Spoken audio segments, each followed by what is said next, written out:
Too big, too broke, no hope. Never listen hard-headed. Putting in work overtime on the low. Only did what God. Name ringing bells when they hear it, hit a heaven sing. Can't help but fall for your time. Can't help but give you my time. Falling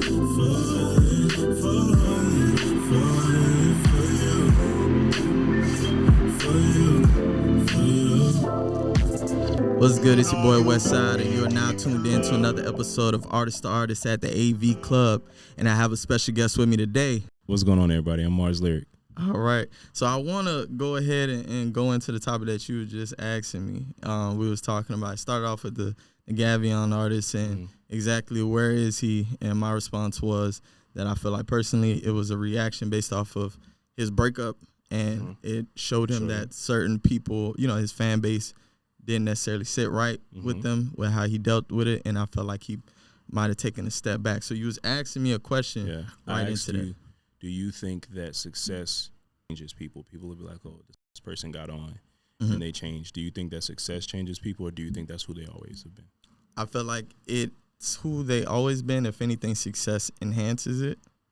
And the biggest thing is that the success for that artist changes everybody else. Bingo. Because in the beginning, when you're on the grind and you're going to the studio and you're creating and you're doing this journey and process of finding who you are as an artist and, you know, what message you want to push and what type of artist you're going to be, the room ain't crowded.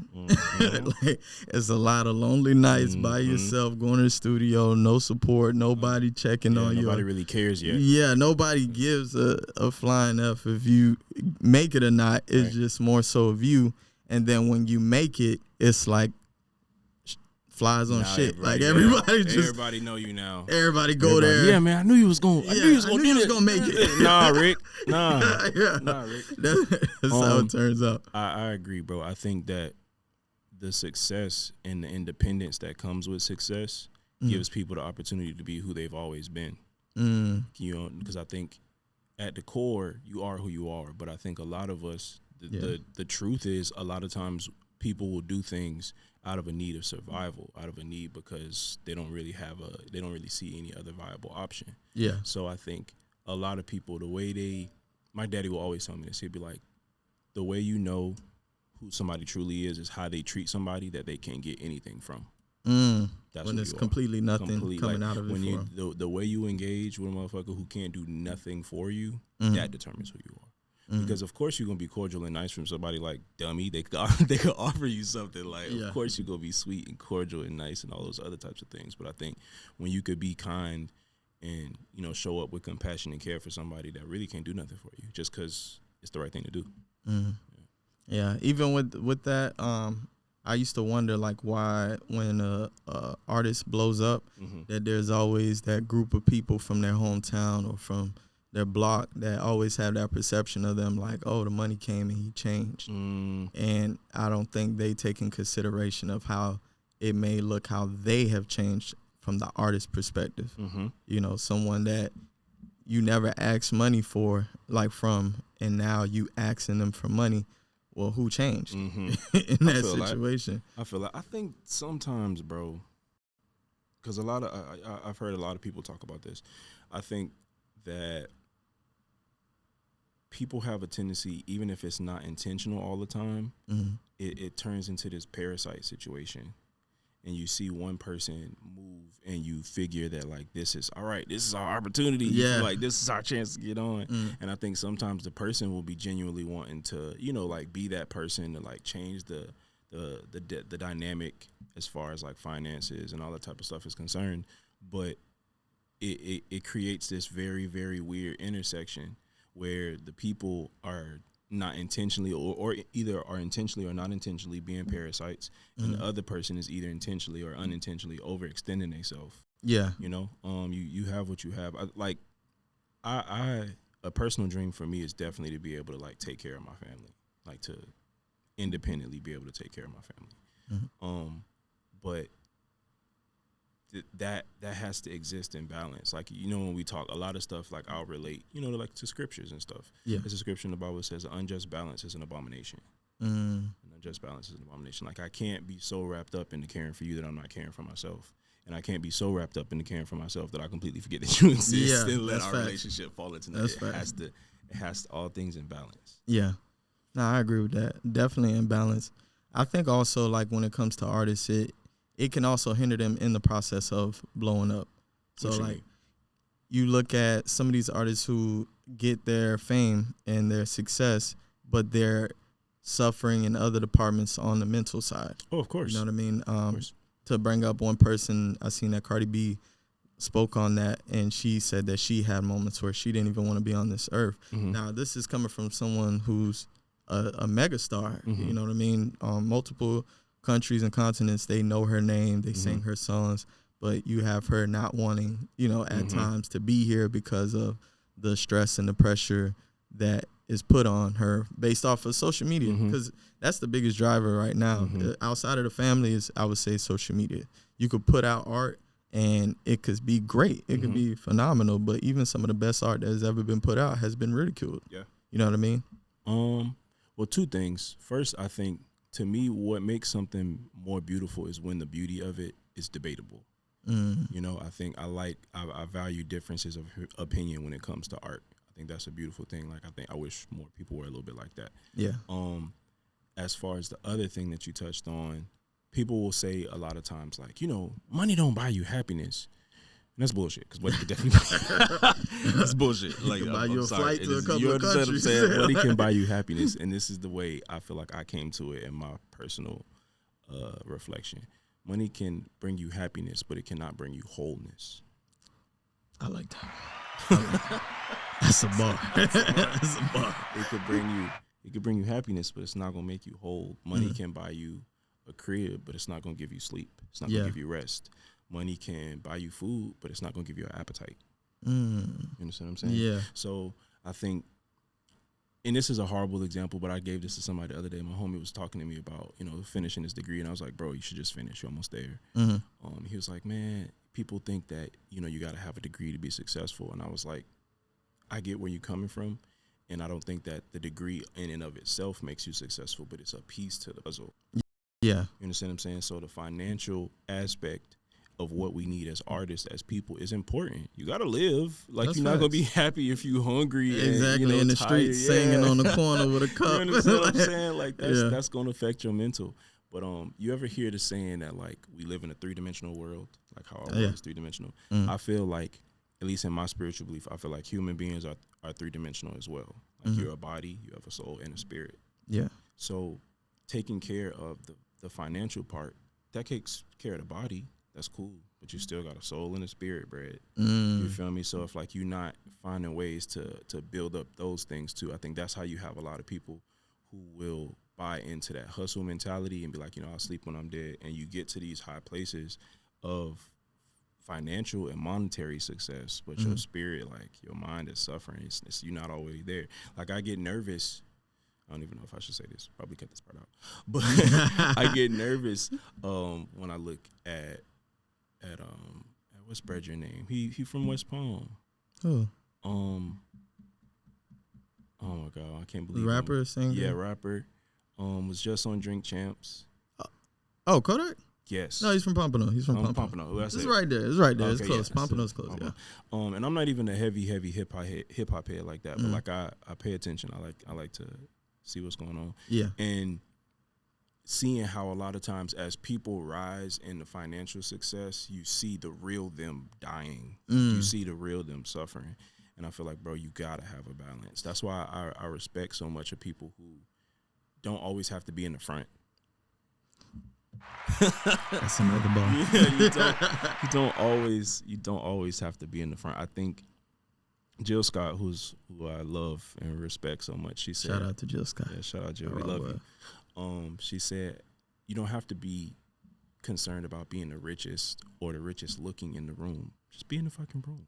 Be the smartest in the room. That's facts. Be the slickest in the room. You know, be the most stylish in the room. Just be you in the room. That's the most important part. Be you in the room. Don't show up in the room as somebody else. I think that's what I see a lot of more than anything. Like this kind of identity crisis going on. I think we touched on that a little bit earlier too. I agree. And it's crazy. I had someone that asked me about that like the other day, I have people that hit me up and just have music conversation or just any conversation, and they talked about the Kodak thing and, you know, just getting the idea of why is that situation the way it is.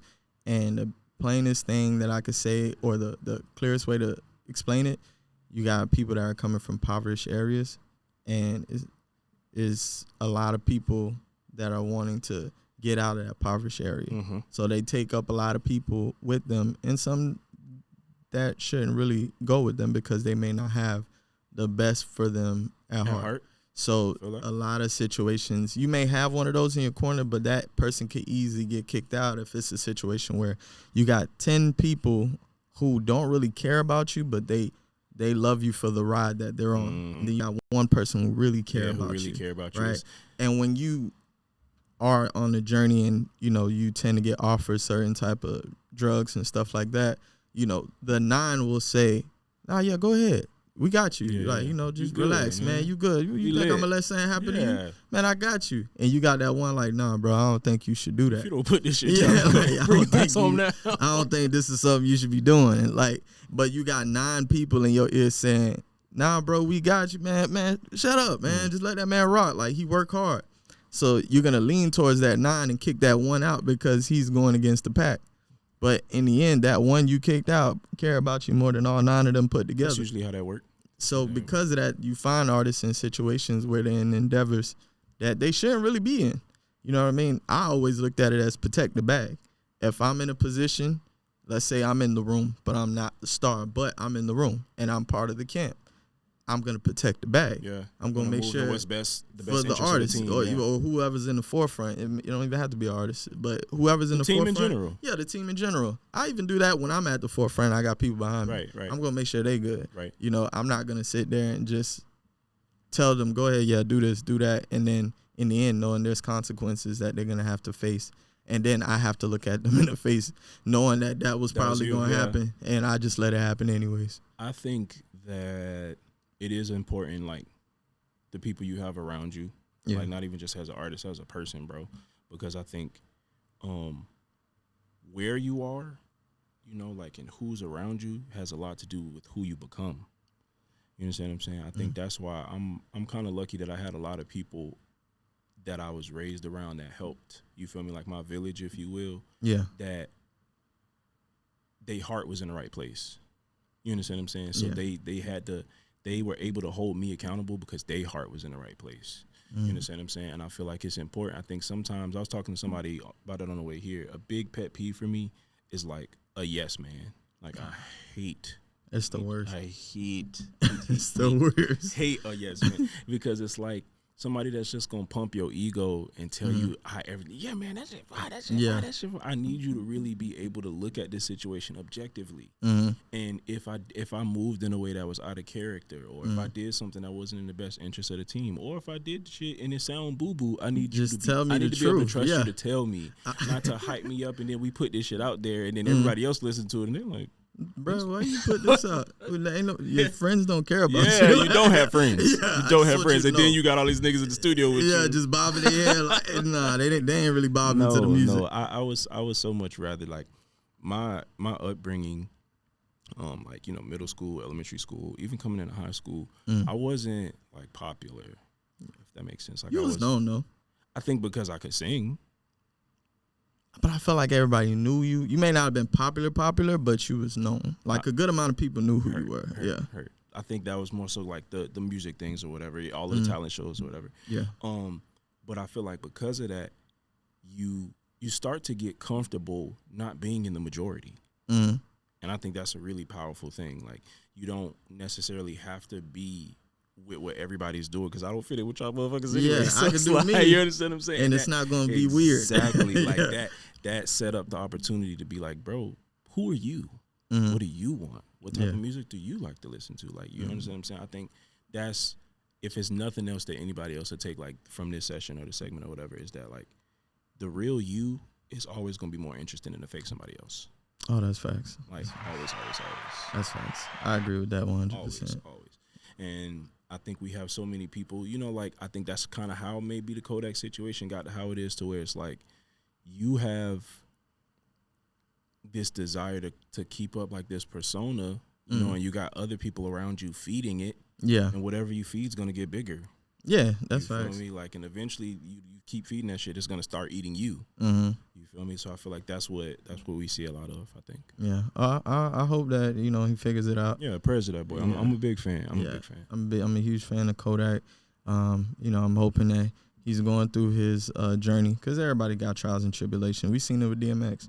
DMX is a person I see that has a similar walk that Kodak have right now, in which he went through his trials and tribulations. And towards the end, he did find salvation, where he was able to get that break from all the turmoil and you know, all the judging that everybody was giving him, pretty much, for everything he did. So I'm happy for that for him, and I'm hoping that with Kodak he find that too. So shout out to that boy. Love you, bro. So let's get into it. Who is Mars Lyriq? How did it all start? You could start off by telling me, how did you find your name? How did that come up? Mars Lyriq is a singer, songwriter, emotional gangster, conscious idiot. That's Mars Lyriq. Yeah. Mars came from my middle name, which is Marcel. Okay. My mom's twin sister gave me my middle name. Her name is Marcia. Middle name is Marcel. Okay. And then Mars kind of just, you know, it stuck. I think a friend of mine called me that once, and I was just like, I like that. Yeah, and they said it as like it really, the most unique moments are so organic. You know, it don't always be like, I need to think of a name. Like, it'll just be, you know, shit in conversation. But yeah, so that's kind of how the name started out. I feel like music has always been like a staple in my upbringing. I wouldn't say we were like bottom of the barrel, but we were definitely like lower class, like lower middle class. Like, not to shade on our upbringing, but like, you know, financially we weren't the most up, you know, family or whatever. We had like the bare minimum, and our parents worked really hard to make sure we had what we needed. So in the absence of a lot of like luxury stuff, we found a lot of comfort in music. My mom's musically inclined, my sister is musically inclined, my brother's musically inclined when he chooses to, and then my other brother's a producer. Oh, okay. You know, so it runs through all throughout the household. Yeah. So, some of my other cousins will come over to the house sometimes, and they'll randomly hear us like start harmonizing to something that comes on the radio. She's like, "Y'all look like the fucking Von Trapps over here. Y'all like the fucking Von Trapp family in this bitch." So music was just always, it was always there. It was, even if it wasn't free, it was next to free. You know, it was accessible, and it was something that we could consume so much of, and it was so many different avenues. You know, of course, growing up, like the majority of it was gospel music, you know, being introduced to it first. And then like listening to my sister hear like different R&B and jazz samples and soul records, you know, from the 70s.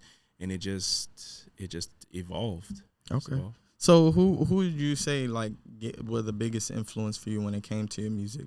Like family or like family? Like, you know, definitely my old girl. Like, my mom was in like a gospel band when I was like still young, and I remember being like a little kid and her like carrying me under her hip like with a Cheeto bag in my hand. She's like, sit back here and play with these things, and we got to practice this music. You know, I'm sitting in the back of practice rooms and stuff, and seeing her do it and hearing her like waking up on Saturday morning to the sound of like bacon in the background, and you know, like there's a record playing, and hearing her sing and stuff like that would make me be like, I wonder what, you feel me? So I think that's where it came from. Like, a lot of the things, I tell her this all the time, if you're listening, Red, a lot of the things that I do well is because I watched her do it first. You know, and that's kind of how it started. But as far as artists are concerned, it goes really, really deep. Like, heavy gospel influences, like the originals, like, you know, like the Clark Sisters, Fred Hammond, Kirk Franklin, Donna Lawrence,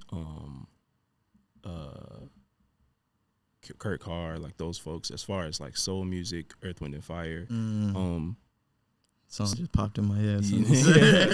Stevie Wonder, I think, is probably top on my list. Wonder. You know, like I don't think there's only one. You know, because no shade, like everybody's like, oh, you know, everyone's an original, but there are some people you only see one. You only gonna get one Stevie.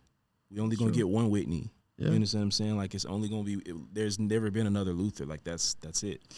You feel me? I got a question. Let's see. I feel like this question gonna determine our friendship from this point. But let's go for it. So there was a an interview that I watched, and I believe it wasn't Joe. I want to say Donnell Jones. I think he did the interview, and they asked him who was the better singer, and they Big said Luther or Skinny. Wait. no, Luther Vandross or Charlie Wilson. Yeah, and he was like, Charlie Wilson sings way better than Luther Vandross. And I'm like, I mean, I can't say way better, but I love how Charlie sings. Here's the deal. If you gonna say that Charlie Wilson sings better than Luther Vandross, I just need you to accept that you done lost your damn mind. You done lost your damn mind. I think what it is Charlie has maybe a little bit more movement and inflection. Yeah, you could tell he's singing. Like, he's doing all of that. But Luther, it was about the nuances. It was about the tone. It was about the structure. This motherfucker was singing people's songs that was already songs before, and they were, and make them pop. Like, stop playing. Stop playing. I get what that person was talking about, and I think it touches on a really important aspect, I feel, of music. Music is a subjective field with a competitive aspect. You understand what I'm saying? Football is a competitive field with a subjective aspect. You understand what I'm saying? So you can have 4 people sitting at a table and all of them play their favorite song, and all of the other 3 think it's garbage, and nobody's wrong. Yeah, you know, it's a subjective thing. So I get that. I try not to argue too much over people's like preference, but numbers don't lie. A chair is still a chair. You understand what I'm saying? And there's no shade to Charlie Wilson. I've met Charlie Wilson before. Oh, you did? You feel me? Yeah. Much love to Charlie. Like, he's super cool, super dope dude. But we're not finna do that. So let me ask you a question. I think a lot of people wonder this question too, and don't necessarily have the clear answer. But I want to see if you have like some type of theory in your mind on why. So, what happened to R&B groups?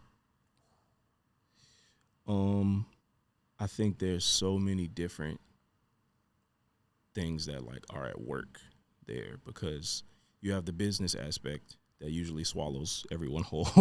You know, not everybody make it through that. Poor business. It's a ravenous business. It rips you apart. I think also too, the focus kind of started shifting, and I don't want to knock like the TikTok, genre of music, or like the drill shit, because like it's room out here for everybody. Yeah. But I think the focus started shifting away for a little bit towards like fantasy, and it shifted away from emotion, because like 90s love songs were just that. They were 90s love songs, like that era. And gold. Yeah, it was gold. The music, even without the lyrics, the chord progressions were loaded with emotion. Like it was a completely different experience.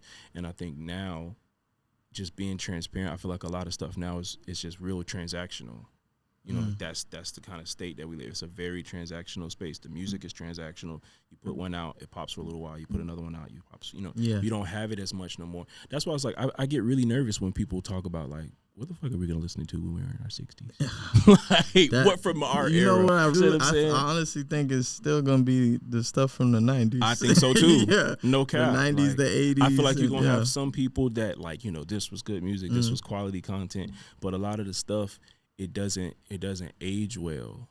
You know, like it's processed food. It's meant to like, produce in a mass way.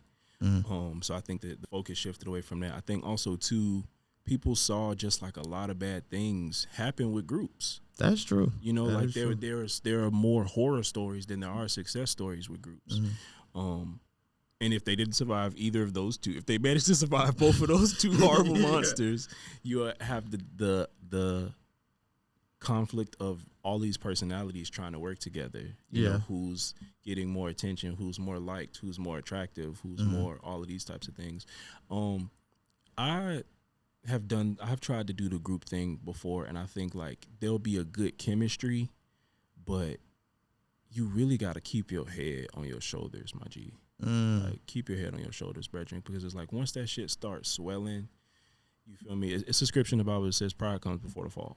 Like when you start like feeling yourself a little too much, I think the best way I could put it is like your sauce is to share. with, you know, with the world, with your network, with your community. You're not supposed to eat it. when you start eating your own supply and you start like really feeling yourself, shit start getting weird, and you stop looking at things through a logical lens, and it starts to be more about your ego, and there it just kind of goes downhill from there. You feel me? It's a lot of relationships you see, they don't survive the career. Yeah, I've seen a lot of stories. I'm one of them people that like to watch a lot of interviews, and especially like with the artists from the 90s, and they talk about the way in the process the record label interfered with their career, or some of the other artists that was on the group and how things fell through. So like that's like one of the things that I've always wondered, because it's like some of the biggest records, you know what I mean, R&B groups wise, and it's like, why didn't that trend kept going? You know what I mean? I know it's difficult, especially watching shows like Making a Band. If you watch Making a Band, you see the process. Poor babies it takes. never made it. You know what I mean? It's like, get the dance move right. Like, you're not singing high enough. Shout out to Dylan. Five best rappers in the world. Dylan. As I spit hot fire. That is a classic, bro. Man. Classic. That is a classic. That shit lives rent free in my head. Yeah, that, and you can either make the song or not make the song. Bro, that shit was pure comedy. I think that, but even with that, it's like you saw the passion that those people had and the desire that they, you know, had to ascend and to be more. And you also saw, please don't come get me for this, but you saw Diddy play in their face. Yeah, he You did feel do me? some Like, things you that saw was a like, lot of, you know, you saw a lot of bullshit. So I feel like all of those things work together. I do feel like, though, that trend is returning. Like, it's resurfacing. There's a group of people that want to hear soul music, that want to hear shit about, most definitely. You feel me, love and emotion and stuff that's beautifully constructed from a musical standpoint. I remember when Prince was still alive, and he was like, look, bitch, one of these days, he said it just like this, at least in my head. He said, look, bitch, one of these days, everything is going to become mechanical. It's all going to become electronics. Nobody's going to be interested in instrumentation anymore. And now that's where we are. That's legit where we are. But I feel like there's a generation, and it's like a remnant of people who are kind of like, damn, I miss that. I miss songs that like you could actually listen to for a long period of time. You understand what I'm saying? Yeah. Like, because it's only so. Y'all only gonna want y'all booty hole. People knowing y'all booty holes is pink for soul. Yeah. You know, like no, and it's makes no sense. knock to Sexy Red. Like not knocking you at all, love. Like do your thing, 21. But I think people are kind of shifting back towards wanting that. I watched the interview with Outkast recently, and it was about the song Spodioti. And this song, I don't know if y'all ever heard this song, but if you didn't, pause this, go play that song right now, and then come back and then press play and continue this interview. But that song, it just does something to you when it comes on. And then the way how they did the verses as like spoken word, and they give a breakdown on how they came up with the song. And they talk about how they brung in some of the dopest, you know, artists in Atlanta to do each layer of the sounds and record, and the person that was on the drums and how they came up with the concept of writing it out and doing the song.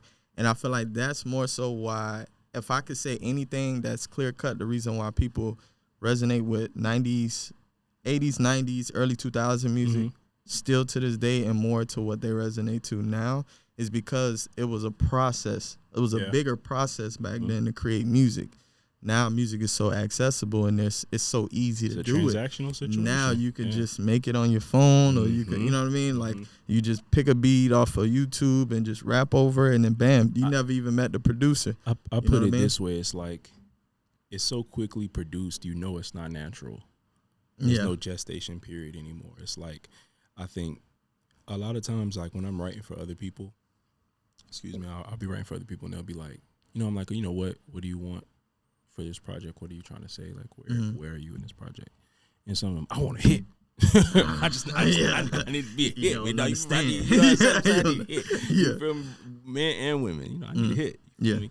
And I'm like, okay, that's a good thing to have in mind, but it can't stop there, because I think that's how you fall into that transactional pattern. Mm-hmm. You understand what I'm saying? It's like if the music or if the song is your baby, like you're not gonna get pregnant if there's no conception.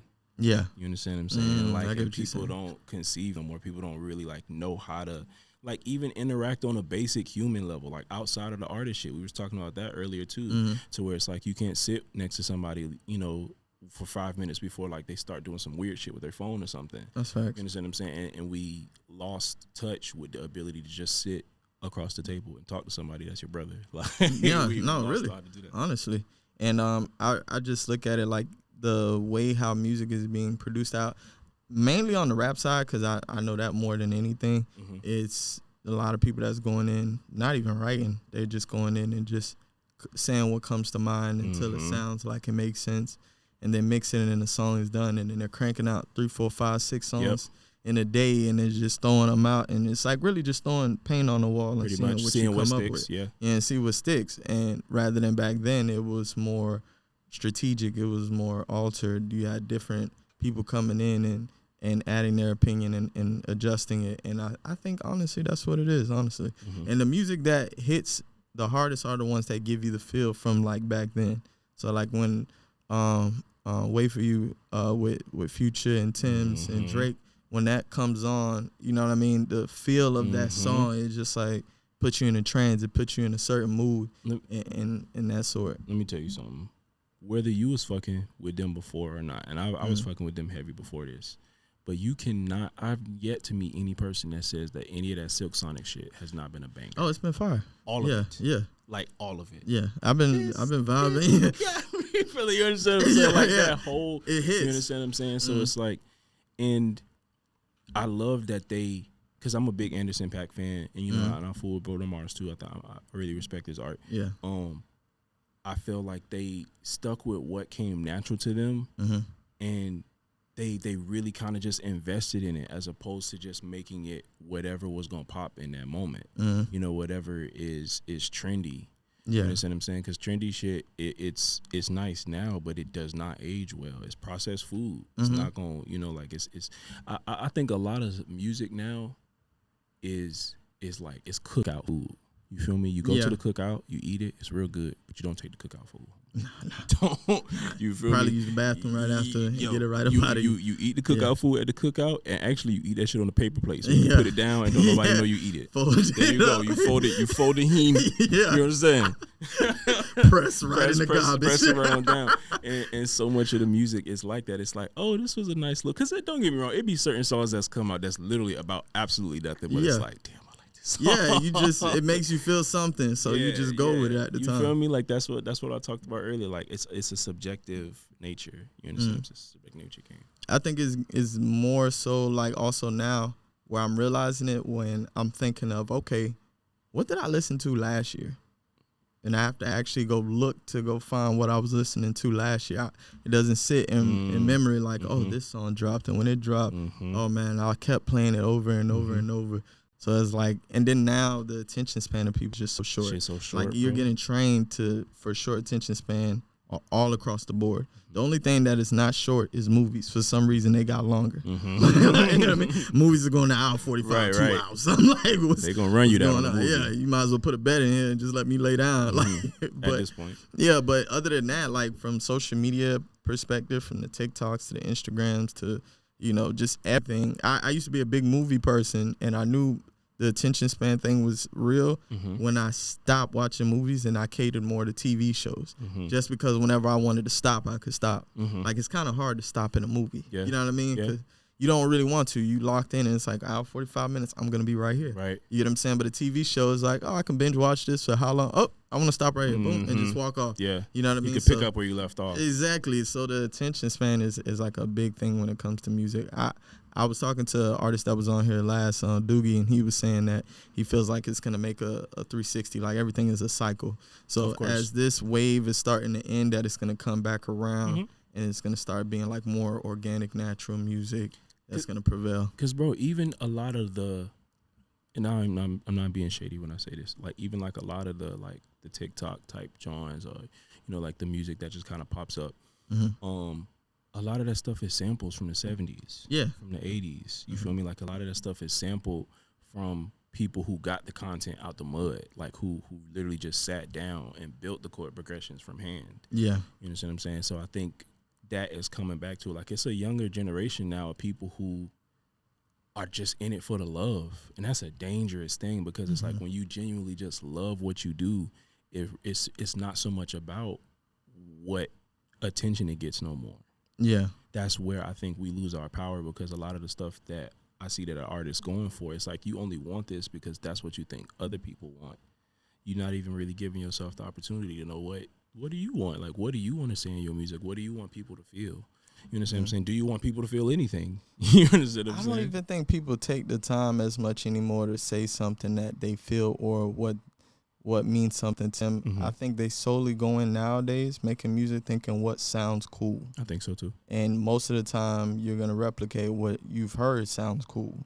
So if it's the same drill type sounds that you've been hearing, or the same type of cadence, or, you know, you're going to replicate it, because it's going to be like, oh, I like this artist and this artist, so I'm going to create this. And it's like usually this artist and this artist put together, and that's their sound. And that's why you get a lot of, oh, he reminds me of such and such. You know what I mean? Rather than someone that's like, oh, who is this person? Because they're not like anybody I've ever met, you know, like a Lauryn Hill or Erykah Badu. You know what I'm saying? I was talking to an old head not too long ago. Shout out to Bertrand Boyd. Shout out. I was talking to old head, and he was saying, you know, somebody was around us like after like a poetry event, and somebody asked him, it was like, bro, like, how you become like such a good writer? Like, how you do that? And he was like, honestly, bro, the greatest writers are avid readers. Greatest writers. That's a joke. Avid readers, and people who consume content that continually adds to their perspective on whatever it is that they're talking about. And in addition to like people who are avid readers, like people who know how to like take and pull from their lived experience. And I feel like so much of the music now is about completely being in a state of delusion as it relates to the lived experience, that, you know, we cheat ourselves out of the opportunity to do that now. You know, I think that's important to me. Like, even, you know, with the tracks that I've been working on lately, I try to find that middle ground of finding something that where I'm challenging myself a little bit, and where I'm not, you know, too crazy, like just out and nowhere, but I'm also talking about shit that resonates with me. You understand what I'm saying? Because some songs people aren't gonna like. Yeah. They're just not gonna fuck with it. And some songs that you don't even like, other people are gonna fuck with. Like, that happens a lot. That happens a lot of the time. Like, it'll be songs that I'm like, please turn this. Like, but they're like, no, this was that. This one, not this one. This play was that next. hit. Yeah, just play the next. So I think that's, if you don't remember nothing else from this session, I know I said that already, but if you don't remember nothing else, remember to like pull from your lived experience and consume a lot of the content that you want to see. Consume people who use language as a beautiful tool, like who use language and paper and music as their canvas, as opposed to just kind of wanting the attention in that moment, which is cool if that works for you. You understand what I'm saying? Like, do whatever makes you feel good. But for me, like, it's so much deeper than that. Like, I hear a lot of times people be like, you know, music is my escape. And I'm like, okay, that's cool. But to me, like, music is, my stage mother told me that. She said, music is a service industry. People who do music work in the service industry. It's a service you give. You're giving to everyone. Like, you are pulling content from your own lived experience, and, you know, like, depending on what your instrument is, you know, if it's your own body, that's a thing. But it's a service industry, so there are moments that are going to be pleasurable, but it's not really about you. Like, I feel like that's the most influential artists, like the most influential songwriters, the most influential like singers and stuff like that. I think a lot of them understand that it's like, this is just mine to share. You know, it's not really about me. It's like, they don't drink their own sauce. You could tell the motherfuckers who drink their own supply, and you could tell the motherfuckers who like, yo, you know, you just sit down with them and you talk to them like a normal human being. You could tell from their content that they are interested in stirring conversations, you feel me, of value and of substance. So let me ask you, how did you get into songwriting? How did I get into songwriting? I think I was always singing. I feel like around 4 or 5, I think I can, as early as I can remember. And I can't remember how old I was. We were the same age. Yeah, around on September 11th, I remember when the Twin Towers happened. Yeah. There was a talent show at my school like a little bit before that, and then that happened, and things got really weird. It was a real crazy, traumatic event, and they started having events like in support of the victims and the family and all of that.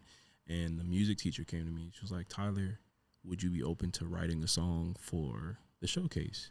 I was like, huh?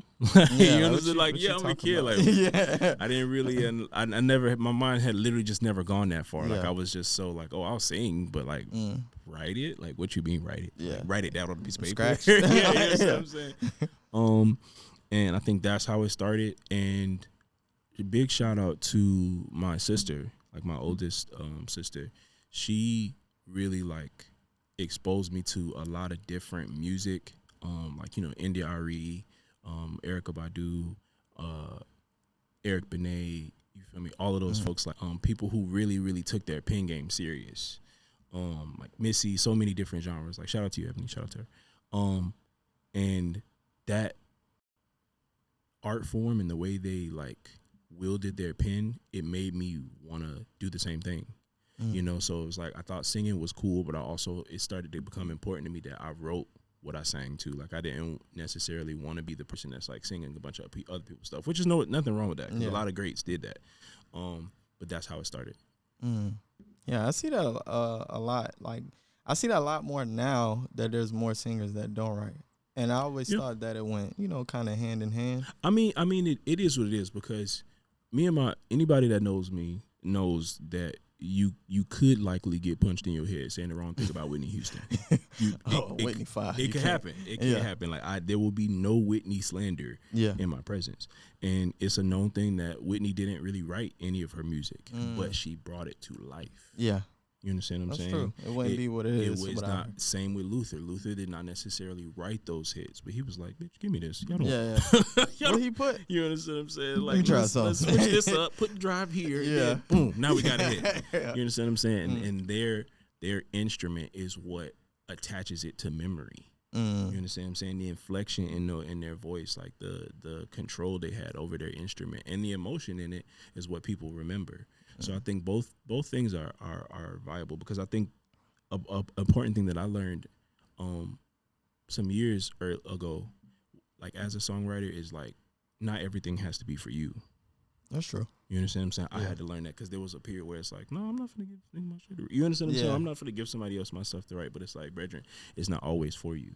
You understand what I'm saying? The same way every singer isn't gonna write their hit, every writer isn't gonna sing their hit. You understand what I'm saying? Yeah. That's not how it works, and you shouldn't like box yourself in that to say like, okay, everything I write is for me, everything I sing I have to write. I think all balance, like the whole flow, the thread of this conversation, balance. Those are your top 3 songwriters. Top 3 songwriters: Stevie Wonder, Babyface. 3 is very unfair, by the way. Stevie Wonder, Babyface. This is so unfair.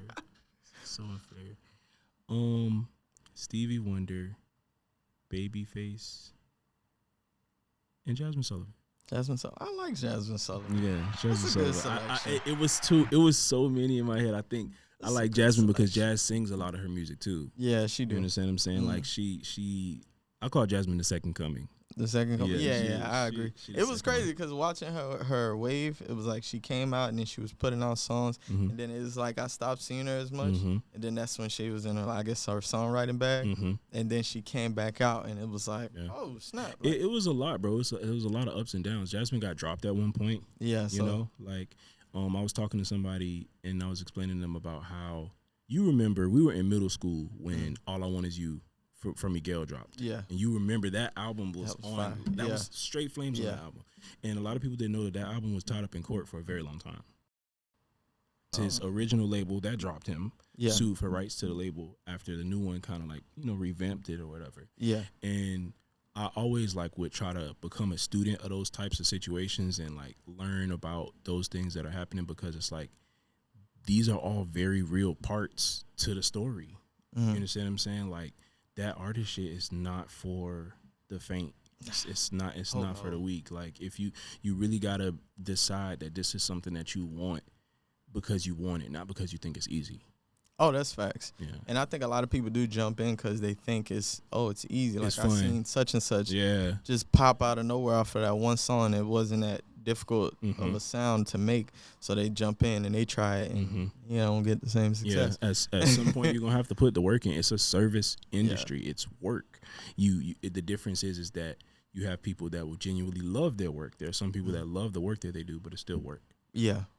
Honestly, I feel like with music, I told someone on a previous episode, I think right now is probably the hardest time to be a creator, like as far as music wise, just because all the obstacles and the hurdles that you have to go through to make it. So compared to back then it was more so who was the most talented. You know, that's really what it was. Are you talented? If you're talented, you get in the right rooms, someone give you an opportunity. And even if you wasn't as polished on the media side, you know, they would groom you, they would build you up as an artist to make you a superstar. In which now it's more so labels looking for the superstar that's already made, and they want to come in, put a bigger light on it. That's really what they want. I feel that. I feel like that's a fact. And not to be the kumbaya nigga, but I do think that being a creative isn't necessarily the hard part, because it takes nothing but your own intuition to be a creative. It takes nothing but your own push. Like nobody can stop you from writing if you want to write. Nobody can stop you from painting if you want to paint. If that's what's in you to do, that's what you're going to do. I think what people go after is, how do we commodify that? How do we corporatize it? How do we, you understand what I'm saying, turn it into $1? That's where it gets a little bit weird. And I think I get it. Like, you have to have it in balance, because you can't be so engulfed into the music as a creative that you not making a living in the meantime. You understand what I'm saying? I don't know that many creatives that have had the dynamic where they have been able to always just pursue music full time. The entire experience. You understand what I'm saying? A lot of people kind of had to hustle when before they could make ends meet and do it full time. Yeah. And I think a lot of people go straight for, how do I corporatize this? How do I commodify it? How do I turn it into $1? As opposed to just be like, yo, how do I just make some shit hit? Yeah. Like, how do I just go and really get in contact to whatever it is that I'm experiencing in that moment and make it stick. So I think that's where it is. It's not so much being a creative isn't necessarily the hard part. Being a commodified creative is. Yeah. I think also that the fact that music is more accessible on phones, so the experience in music is different. So I always compare it like this. Like, people don't understand the difficult process in becoming an artist. Because when you do music, think about like sports, right? If you play basketball and you started it in AAU, they said you were the best kid in AAU, right? You made it to high school, you're the best kid in high school in the state. And if you're really good, you're the best kid in the nation, right? Then you made it to college, you're the best kid in college. You know what I'm saying? Then pros, you're the best kid in the pros. But in music, that doesn't happen. Yeah. When you make a song and you give it to someone to hear for honest criticism or what they think, you're getting compared to the pros. You're not getting compared to anybody in your age group. Pretty much. You're not getting compared to anybody in your level as far as like journey. You know, oh, he just started and you just started. So they really don't. They don't give a fuck. No. If you're not Drake, I'm not listening. You know what I mean? Yeah. Like, you get only a certain amount of hours in a day, and you really are trying to crack somebody 24 hours. You're trying to get in that rotation amongst all the greats and the people from the past and the people that are big artists now, and the people they may know that they listen to. You're trying to crack into that 24 hours to get a slot and get plays and rotation. So it's not an easy thing to do, and I feel like a lot of people get into it, but they also get out of it fast too, because they realize like, oh, this is what it's like to be an artist. Oh, this is trash. Like, I think what I had to realize and what I realize about this game now is that anything that has a human fingerprint on it, anything that is human involved, is going to come with politics. Yeah. It's going to be a political situation. It's going to be gamed somewhere. If they don't get you coming, they damn sure going to get you going. Yeah. And I think when you just look at it through the like naive frame of mind that like, you know, I'm just going to do this and, you know, music is just going to be my escape and everyone's just going to like, that's not the case. And I think we all as creatives have to decide that whatever this path entails for us, that we're going to walk it and just take that shit on the chin. You know what I'm saying? Because everybody, I don't want to like try to glamorize the like struggle love or the struggle experience, but I don't know too many great people that haven't been stolen from. That haven't been, you understand what I'm saying? That haven't been done wrong, that haven't been like, you know, motherfucking played in their face. Like that kind of comes with the journey. And I think that you got to be willing to accept both the good and the bad, the pleasurable and the not so pleasurable, and still decide that this is something that you want. I think a lot of people want it as long as people like it. It's just like a relationship, great as long as it's good. But then, you understand what I'm saying? Like, they don't want to put that work in. You feel me? When shit gets weird, money gets funny. You feel me? Waistline starts spreading. Yeah, that's when you feel me. Your feelings really get put to the test. Yeah, you know what I'm saying. So I think that's where we are now. Like I think I try to continually keep that in the front of my mind. I will be grateful for the day when, you know, my team is a bit more like built. Because you know, it's when you starting out, it's really kind of just you and you know like your few, like your fam, like your folks. You know, I do look forward to having a point when I have a team that is a little bit more hands on with the political stuff, and I'm able to kind of just really be more so in the creative. Just the artist, and creative, But in the meantime, I have to juggle both. Yeah, you understand what I'm saying? I have to juggle both without losing myself in the process, which is difficult because when you're creating and you're having to be the A&R, the artist, you know what I mean? The fucking talent, logging, bringing the bags up, the marketer, bringing them down. Like, you gotta market yourself on all different platforms to get people to understand. Hey, this is what I do. This is what I. You gotta do all that. You tired by the time it's time to perform. It's like, all right, you ready to hit the stage? Pass out. What you talking about? Make sure you have my vocals in the back. Yeah, man, turn him up. Yeah, turn him up. I'm just up here to vibe. Like, you know what I mean? But it's like when you have to do all those different things, there's like a certain meter when it comes to your creativity, and it gets challenged. You know, there's times where that fuel might run real low, and you're trying to keep going even though the fuel low until you could build it back up. So I want to ask you, like, what is something that in your journey of music that was an obstacle for you, that challenged you at times, that made you second guessing whether you wanted to keep doing music or not? Poverty. Amen. Poverty. I think growing up in a musical family, so to speak, there was a period where, and still, to be honest, if I be very transparent, where I can get a little bit insecure about my gift. Because people will be like, damn, you can sing. And I'm like, so can both of my brothers. Like, so can my mom. Like, my sister can too. And my other cousin. Everybody in this house you understand what I'm saying? Everybody could do, like, it. And a skill so much as like it's a family thing that they can do. But I think those two things, I think the biggest obstacle, and this is going to sound so cliche, forgive me, y'all, but the biggest obstacle is, like, the enemy in your own head. Like that's the biggest that's the biggest one. You understand what I'm saying? Because I think that's the enemy that knows you the best. Biggest critic, biggest hater. Biggest critic. You understand what I'm saying? Like that's the person that is gonna be able to truly know what is bothering you, like what you are genuinely insecure about. So I think I was listening to somebody talk and they were saying how as a creative, their chief exploit, like their most valuable exploit, their most valuable thing at their disposal is their mind. So they have to keep their mind in good working condition. They have to keep, they have to invest in keeping it healthy. You understand what I'm saying? So I think that really is where it stops. Like you can have all of the support. You can have a lot of people working around you, but like if your mental isn't intact, I know there's a lot of conversations about mental health over the past few years, and I think some of them are in a little bit of like a cheesy kind of cornball kind of way, but a lot of this shit is real. That's like facts. You, again, is the scripture, it says, "What does it profit a man to gain the entire world and lose his soul?"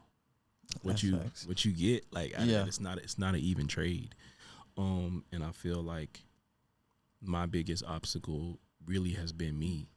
You understand what I'm saying? Has been realizing that it's like you have to see yourself as being worthy. You have to see yourself as being good enough, as being qualified for what you called to do. You understand what I'm saying? Because I think once you deal with the enemy in your own head, everybody else is lightweight. That's facts. Everybody else is lightweight, because anything that anybody else like takes from you, or you know how a situation goes, it probably wasn't meant for you in the beginning. Yeah. And I've learned too that a lot of times, like, that denial, the no, really is redirection. You feel me? Like, a lot of times you'll get really bent out of shape about shit that didn't work out, and if you stay in the boat long enough, you realize like, oh, that's why it didn't work out. You understand what I'm saying? There's a reason. So I think my advice to anybody that's a creative is like, make sure your house is good. Like this one. That's important. Make sure your house is good. You feel me? Because it's like you can't really be a support system or really like be no type of benefit anywhere else if your house is out of order. I agree. Yeah. One thing I've been big on lately, I would say since last year, is self-evaluation. Because a lot of times when you music, you turn, like, especially when you cranking out a lot of music, you tend to turn into a machine in a sense. And there's a lot of times where you need to check yourself and make sure you're okay. Or you might feel the urgency to feel like you're behind, like you want to be further ahead in life and music. So you're always running in a certain direction. Yeah, it's like a hamster wheel. Yeah, and it's like you start to get tired in your energy. Like the other day, I was like, yo, my spirit's low. Like, I was at work like, oh. You need time. You need time to reboot, bro. Like I get people's standpoint on, you know, the hustle mentality. Like, you know, I sleep when I'm dead, but y'all can have that. I need time to bullshit. Yeah, I need time to recharge. I need time to do nothing. I need time to be productive. I need time to be with my family. I need time to, you know, catch up on stupid shit that I want to watch on TV. Like, that type of stuff refuels me. Yeah, like, I think there's only one way that this type of keeping up this type of pace is going to end up with, and it's burnout. You understand what I'm saying? As opposed to working, take a break. Working, take a break. Working. You understand what I'm saying? That gives you give yourself the potential to actually progress, as opposed to just like continually going that. Especially we getting older, man. We not time ain't on our side. It's not on our side. And if you play with that if you want to. Yeah. You understand what I'm saying? But that's why I can't echo it enough. Like, when in these past 4 years, bro, if I'll be very honest, like, so much has changed because I was in a space, like you said, of reflection, like of self-evaluation. Because I always say how, like, accountability is kryptonite to niggas. Niggas don't want to be held accountable. They do not like. They don't want accountability. Accountable for it. And I think if you cheat yourself out of accountability, you cheat yourself out of growth. Yeah. And in that time, like in this time of evaluation, in this time of recognizing how I haven't been handling things in the best way, it kind of put me on this path to like, this is what's important, bro. Balance is important. Character is important. Doing stuff that you connected to is important. You understand what I'm saying? So I think these past like 4 years, that COVID, it really did a lot. Like, a lot of the things that happened in that space of time, I feel like most of us, it shaped a lot of who we are now. Yeah. So I want to thank you for coming on the show. This was great, man. We've touched base on a lot of different things. Where can they find you on your social platforms? So Instagram, Facebook, Twitter, Christian Mingle. Mars Lyriq, MARS_LYRIQ. Yeah. All right, and it's your boy Westside. You can find me on all streaming platforms and social platforms at Westside's First. If you want to follow the podcast, it's a2a.podcast on all platforms. Follow the AV Club Studios. They're the one that sponsor us and keep this show going. You can find them on all platforms, including YouTube, and find some of our earlier episodes on there also. You're